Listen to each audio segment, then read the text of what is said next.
College में पढ़ने गया तो भी फीस नहीं थे मेरे पास। हम लोग पैदल जाते थे, सोपारे से पैदल आते थे स्टेशन खेत में से, जब डेवलपमेंट नहीं था, और मरीन लाइन उतर के स्कूल पैदल जाते थे, और स्कूल से आते थे मरीन लाइन, फिर मरीन लाइन से ट्रेन से सोपारा, फिर सोपारा से पैदल घर पे। घर पे आने पर खाना, और अगर खाना खाने का मौका भी रहा, अब मैं बता तो 3 पैसे केले नहीं के 3, और रोटी घर से जाके हम उससे खा के दिन बिताए। ये हद था हमारा अंजुमन में पढ़ाई का। मैं जब धंधा करता था ना, चावल बेचता था विराट से लेके तो दाना बंदर तक, तो मैं गुजराती मेरे कस्टमर थे। मुझे किसी ने बोला तू गाड़ी रख के उनके पास जाता है, सब धंधा होता है? मैंने कहा अलहमद होता है। वो मुझे गले पे बिठा देते, यकीन करो, बोरेली का जैन, अंधेरी के, बांद्रा के, और दाना बंदर की रुपये बोलती तू सच्चा मुसलमान। अल्हम्दुलिल्लाह। Inquilab news live, the social media news platform. Please subscribe and share. नमस्कार दोस्तों, आप देख रहे हैं इंकलाब न्यूज़ लाइव। मैं फारूक शाह, और सिटी सर्वे की रिपोर्ट में अगर वसई विराट की बात की जाए तो व्यक्ति विशेष पर भी चर्चा होनी जरूरी है। हम जहां पर खड़े हैं, हमारे पीछे कुछ तस्वीरें हैं, लेकिन इन तस्वीरों का रूप, आकार और क्वालिटी बढ़ते जाएगी, इनके रेंज बढ़ते जाएंगे, लेकिन कौन है ये, क्या है ये समझना जरूरी है। ये तस्वीर आप देख सकते हैं, यहाँ पर प्रथम महापौर, उप महापौर सगी डांगे साहब हैं। यहाँ पर यहाँ के माननीय विधायक और एक लोक नेता हितेंद्र जी ठाकुर के जी के साथ सगी डांगे साहब हैं। तस्वीरों में मुस्लिम चेहरा, भेदभाव बिल्कुल नहीं दिख रहा। वहीं आप क्रिकेट खिलाड़ी हो या अन्य अवार्ड हो, इस तरह से तमाम चीज़ें हासिल करने वाले सगीर डांगे, जिन्होंने एक अपनी अलग पहचान बनाई।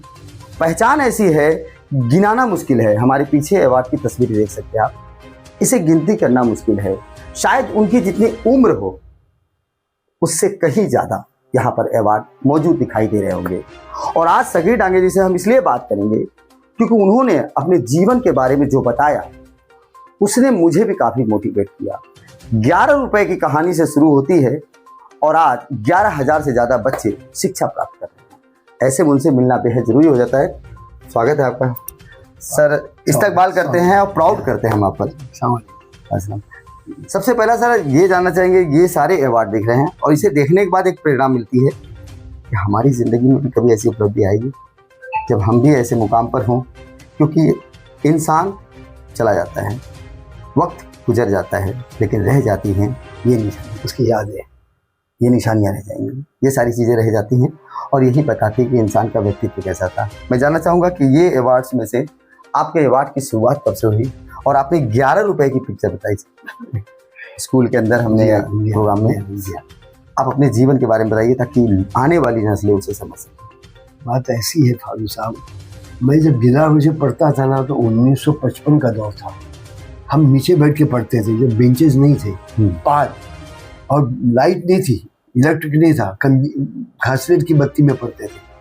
और उसके बाद वहाँ 7वीं तक स्कूल था।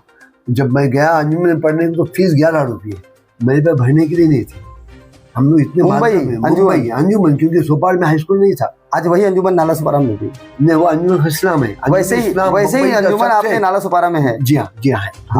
आप वहाँ पढ़ाई करने जाते थे? चेयरमैन मैं पढ़ने गया अंजुमन इस्लाम वीटी पे, जो आज जिसके 1 लाख से ज़्यादा स्टूडेंट वहाँ का मैं स्टूडेंट हूँ। उसके बाद हाई स्कूल नहीं था, इससे वहाँ गया। कॉलेज नहीं था तो मैं इस्माइल कॉलेज गया, अल्हम्दुलिल्लाह। दर्शकों में बताना चाहूँगा कि 2007 की बात मैं बता रहा हूँ कि 2007 में मुझे कुछ महिलाएं मिली जो यहाँ तक सोर्स लगाने के लिए मुझे फोर्स करने लगी कि सगीर डांगे साहब के आप कॉल कर दीजिए या मेरे साथ चलिए। सुना है कि वो राशन भरते हैं, महीने का राशन मिल जाता है, रमज़ान में राशन मिलता है। मैं बड़ा हैरान था, लेकिन उस वक्त मैं समझता था कि बहुत पैसे वाले होंगे और ख़ानदानी पैसे वाले होंगे, और तब से लेके अब तक यही समझता रहा। लेकिन स्कूल के अंदर अपने आप को ज़मीन से उठा हुआ इंसान बताने वाले सगीर डांगे साहब ने आज मुझे इतना मोटिवेट कर दिया कि मैं उनके कार्यालय पहुंच गया। और ये तस्वीरें हमारे सामने हैं। सर आप यहाँ आइएगा जी। ये सारे अवार्ड आपके साथ में हैं। जी हाँ, ये आपको सम्मान के रूप में मिले हैं। जी हाँ, मैं खुशकिस्मत हूँ, आपसे बात कर रहा हूँ जी। आप 11 रुपए का कैमरे पे, आप 11 रुपए का जी फीस नहीं बता जी, आज सैकड़ों बच्चे, हजारों बच्चे निकलते हैं, कैसा महसूस करते हैं आप? मुझे तो इसीलिए दर्द पैदा होता है, क्योंकि दर्द दिल के वास्ते पैदा किया इंसान को, वरना ताज के लिए कम न थे करो बयां। अल्लाह की इबादत के लिए फरिश्ते कम में हैं, लेकिन अल्लाह ने हमको पैदा किया दर्द दिल के वास्ते। अल्हम्दुलिल्लाह अल्हम्दुलिल्लाह, मेरी हमेशा तमन्ना रहती है कि पढ़ने वाला कोई गरीब बच्चा, यतीम बच्चा, उसकी फीस भरूँ। अल्हम्दुलिल्लाह मैं गरीबों की फीस भरने की कोशिश करता हूँ, उनको किताबें देने की कोशिश करता हूँ, उनको बस्ते देने की कोशिश करता हूँ, जो कि बस्ते सामने पड़े ये गरीब बच्चों को दूंगा इंशाअल्लाह। लोग बड़ा बनने के लिए जी अपने रूप को बदल देते हैं, अपने चाल ढाल को बदल देते हैं, बिल्कुल। स्वभाव को बदल देते हैं। दाढ़ी, टोपी, कुर्ता पैजामा और एक उप महापौर की कुर्सी पर बैठना, ये आपकी लालच से या आपको चुना गया? बात ऐसी है कि मेरी ईमानदारी, मेरी मेहनत और मेरी वफादारी ने हमारे लोक नेता हितेंद्र ठाकुर को मुझे उप महापौर बनाने की तौफीक दी, क्योंकि मेरे पीछे कौम थी और जो लोक नेता थे इनके साथ मैं 30 साल से 1988 से उनका साथ दिया। इसलिए मैं जब उप महापौर बना, मुझे खुद को पता नहीं था कि मैं उप महापौर बनने वाला हूँ। जब मैं नाम डिक्लेयर हुआ तो मुझे बहुत खुशी भी हुई और ताजुब भी हुआ। दरअसल आदमी अपने कैरेक्टर से, अपने अखलाक से, अपने रहन सहन से अपने आप को पेश करता है। एक अच्छा मुसलमान बनने ज़रूरत है ज़िंदगी भर की, और मैं उसी में रहा। मैं बहुत बड़ी मिसाल दे रहे हैं ये उन लोगों के लिए जो अपने वेशभूषा, आकार, रूप रंग को बदल देते हैं, बोल चाल ढंग को बदल देते हैं। वो क्या कहते हैं, सोचते हैं कि हम जिस काम में लगे हुए हैं उसी के रूप में रंग जाएं तो शायद हम पदोन्नति कर लेंगे। लेकिन यहाँ पर सगीर डांगे साहब ने इन सबको मिथ्या साबित कर दिया और ये साबित करके दिखाया कि आप अपने चरित्र पर अगर बेहतर हो और अपना व्यवहार, अखलाक बढ़िया रखे हो तो लोग आपको खुद ब खुद हर फील्ड में वहीं पर महसूस करेंगे। आप बोले कि स्कूलें नहीं थी, आज वसई विरार में लगभग मेरे हिसाब से सबसे ज़्यादा स्कूलें हैं। शायद मुंबई के लोग पढ़ने आने लगे हैं, कुछ मुंबई के भी स्टूडेंट आते हैं यहाँ पर, काफ़ी कॉलेज हो गए हैं। ऐसे में सुपारा गांव से स्टेशन तक पैदल जाना, फिर स्टेशन से ट्रेन पकड़ना और आपको मुंबई उतरना, फिर वहाँ से उस स्कूल तक जाना। ये सफ़र के दौरान क्या आपने दिल में ठाना था कि मुझे स्कूल डालना है, अपने सुपारा के लिए स्कूल की तैयारी करनी है, कुछ लक्ष्य बनाया क्या आपने जीवन में? मेरा 1962 में जब मैं कॉलेज छोड़ा, 1965 में 62 में अंजुमन से निकला, तो उस वक्त मैंने इत्तेहाद लाइब्रेरी डालने का सोचा। फिर उसके बाद में मेरे दिल में हमेशा रहा कि जब मुझे मालिक समझ देगा, मुझे मालिक कोई बनाएगा तो मैं स्कूल ज़रूर बनाऊंगा। और अल्हम्दुलिल्लाह मेरी नीयत मालिक को इतनी पसंद आई कि आज अंजुमन खैरिस्तान सुपारे का चेयरमैन, ZB ज़करिया का acting president, RB Haris college का प्रेसिडेंट और एक्टिंग प्रेसिडेंट, और कालसेगर कॉलेज एक्टिंग प्रेसिडेंट। 3000 बच्चे आज पढ़ते हैं, 40 साल से स्कूल है। आप 2000 बच्चे पढ़ो तो 80,000 बच्चा भी तो पढ़ के निकले, अल्हम्दुलिल्लाह। स्टूडेंट की बात की जाए तो और क्राउड की बात की जाए, जब आप यहाँ से चल के जाते थे तो शायद रिक्शा तांगा नहीं था, और आज यहाँ बैठने के लिए अब रिक्शा में जगह नहीं मिल रही है, पब्लिक चढ़ नहीं पा रही है। ऐसे में एक लंबा दौर और लंबा सफ़र देखा। मैं आपसे जानना चाहूँगा, लोग टांग खींचते हैं, सही, काम करने से रोकते हैं, बिल्कुल, और आपके जीवन में इतना लंबा पड़ाव जब गुजरा है कि आप पैदल चल के जाने से लेके फॉर्चूनर से घूम सकते हैं, आप जो है खड़े होकर एक स्टूडेंट की तरह ट्रेन में सफ़र कर सकते हैं, आप ट्रेन के खिड़की पर और दरवाजे पर लटक के जा सकते हैं, और वही आदमी महापौर, उप महापौर की कुर्सी भी विराजमान होता है, ठीक है ना। तो इस दौर में टांग खींचने वाले भी हज़ारों आए हुए, तो ऐसे में आपने कैसे खुद को संभाला? क्योंकि लड़ाई आपकी दूर तक कहीं किसी से प्रोफेशनल मुझे नहीं दिखी कि किसी से आपका विवाद हो, बिना विवाद के कैसे चल पाए? दरअसल बात यह है कि मैं हमेशा अच्छे लोग में बैठा हूँ, अच्छे मौलाना, अच्छे पढ़े लिखे लोग। मुझे बचपन से अच्छी अच्छी बातें सुनने का मैंने मौका फराहम किया। उस वक्त मुझे किसी ने कहा कि जिस दरख्त पे फल होते उसी पे पत्थर मारा जाता है। उसके बाद जब उप महापौर बना तो मेरे घर के ऊपर लोगों ने मोर्चा लाया। मोर्चा लाने वाले मेरे ही लोग थे। मोर्चे का संबंध मुझसे नहीं था, मोर्चे का संबंध इलेक्ट्रिक बोर्ड से था, और इलेक्ट्रिक बोर्ड का महाराष्ट्र महानगर पालिका कोई संबंध नहीं, लेकिन उनको लाना था, उन्होंने लाया।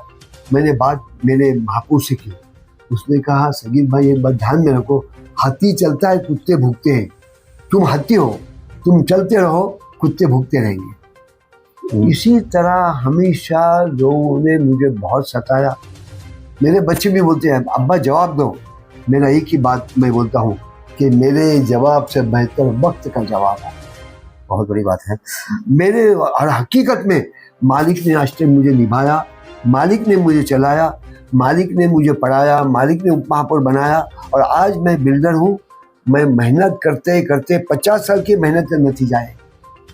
मैंने काश्तकारी भी किया हूँ, मैंने बाग भी लगाया हूँ, मैंने चावल भी बेचा हूँ और आज मैं अल्हम्दुलिल्लाह बिल्डर हूँ। सर एक बात है कि बच्चों को आप बता रहे थे, कुछ जीवन की बात बताया और कुछ शिक्षा के ऊपर आपने प्रेशर डाला, आपने अपनी शिक्षा से जोड़ करके उनको बताया जी। साथ में एक बात कहा, शिक्षा प्राप्त करने के लिए जो है आप राशन बाद में भरो, पहले बच्चों का फीस भरो, बराबर ना।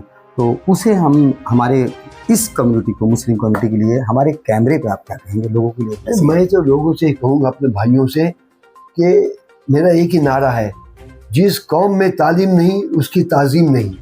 No education no respect. तो अपने भाइयों से, अपनी बहनों से, अपने माँ बहनों से कहूँगा कि राशन बाद में भरो, पहले फीस भरो, बच्चों को पढ़ाओ। बच्चों को पढ़ाओगे तो ये आपका बैलेंस है, बैंक बैलेंस है। ये बच्चे पढ़ेंगे, आपका नाम रोशन होगा, कौम का नाम रोशन होगा, देश का नाम रोशन होगा। कौम अगर तरक्की करना चाहती है तो तालीम बहुत ज़रूरी है। अभी स्कूल बनाना चाहिए। अल्हम्दुलिल्लाह हमने सोपारी में स्कूल बनाया, उर्दू स्कूल बनाया, इंग्लिश मीडियम बनाया, मैंने मराठी स्कूल बनाया। मैं कौम से ये कहूँगा, पढ़ो, पढ़ाओ, पढ़ाओ, पढ़ाओ। मेरी 3 लड़कियाँ थी फारूक भाई। सोपारी में हाई स्कूल कॉलेज नहीं था, मैंने तीनों लड़कियों को ऐसे हालात के अंदर सोफिया से पढ़ाया, मुंबई सोफिया गर्ल्स कॉलेज से। मेरा एक लड़का MA किया है, एक लड़के ने ग्रेजुएशन किया है। कहने मतलब ये कि मेरे हालात कैसे भी थे, बच्चों को पैसे नहीं देने को रहते थे, लेकिन उनको पढ़ाया। और आज अल्लाह की देन है कि अल्हम्दुलिल्लाह, और आज मैं लोगों को पढ़ा रहा हूँ। तुम लोगों का भला करो, अल्लाह तुम्हारा भला करेगा। ये अल्लाह का उसूल और ज़ाब्ता रहा है। और लोगों की टांग मत खींचो। मैं अपने कौम से कहूँगा, खुदा के लिए किसी का बुरा मत सोचो। जो दूसरों का बुरा सोचता है उसका कभी अच्छा नहीं होता है।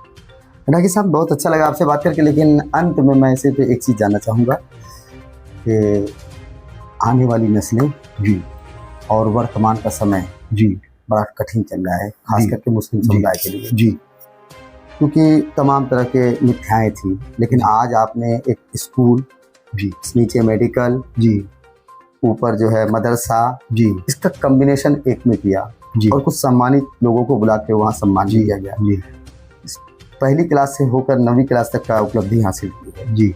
ऐसे में आने वाले लोगों के लिए, जब एक अकेला सोपारा गांव का सगे डांगे कई स्कूलों का निर्माण कर सकते हैं।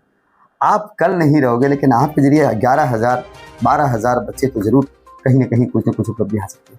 उनके लिए क्या कहेंगे? क्या स्कूलें बेहद ज़रूरी है और कैसी सबक है? मेरा तो कहने मतलब ये है कि हमारे मौलाना अबुल हसन नदवी ने फरमाया है कि मुसलमानों, अभी मस्जिदें मत बनाओ, अभी स्कूल बनाओ। अभी वली रहमान ने बोला कि मुसलमानों 20 साल तक सिर्फ स्कूल बनाओ। हमारी कौम को ज़रूरत है तालीम की, हमारी कौम को ज़रूरत है शिक्षण की। मैं अपने लोगों से यही कहूँगा, खुद अभी बच्चों को पढ़ाओ और बच्चों से कहूँगा पढ़ो, मेहनत करो। अगर मेहनत करोगे, पढ़ोगे तो कौम तरक्की करेगी, वरना ये कौम की तरक्की नहीं होगी। याद रखो। आपकी एज कितनी? एक बहुत बड़े आदमी ने एक कॉल बोला है, अपने आप को इतना ऊंचा करो कि पत्थर मारने वाले का पत्थर तुम तक न पहुँचे। बहुत याद रखो।